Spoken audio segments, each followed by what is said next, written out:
దేవుని కొరకు మనము ఏడవడానికి ఆయన సిలువ వేయబడి మరణించి అక్కడితో ఆయన జీవితం ఆగిపోలేదు.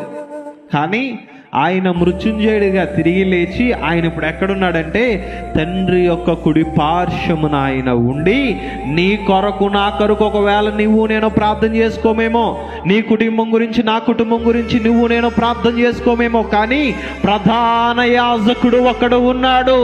దేవుని కుడి పార్శ్వమందు ఆయన కూర్చుని నీ కొరకు నా కొరకు నువ్వు నేను కన్నీటితో ప్రార్థన చేయమేమో, కానీ అనుదినము నీ కొరకు నా కొరకు ఆ యొక్క తండ్రి యొక్క కుడి పార్శ్వము యొద్ద ఆయన కూర్చుండి, అయ్యా నా బిడలను, నీ యొక్క బిడలను నీవు కనికరించు నాయనా అని నీ కొరకు నా కొరకు ఆయన ప్రార్థించే ఒక గొప్ప ప్రధాన యాజకుడు నీకు నాకు ఉన్నాడు. దేవునికి స్తోత్రం చెప్తాం. హల్లెలూయా, హల్లెలూయా.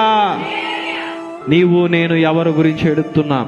నీవు నేను ఎవరి కొరకు ప్రార్థన చేస్తూ ఉన్నాం? నీ కొరకు నీవు ప్రార్థిస్తున్నావా లేదా?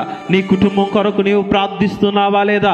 నీ బిడల కొరకు నీవు ప్రార్థిస్తున్నావా లేదా? నీ యొక్క బిడల భవిష్యత్తుల కొరకు నీవు ప్రార్థిస్తున్నావా లేదా? నీ యొక్క కుటుంబం కట్టబడాలని, దేవుని సన్నిధిలో అది ఉండాలని అనుదిన ప్రార్థనలో నీవు ఆ యొక్క అంశము గురించి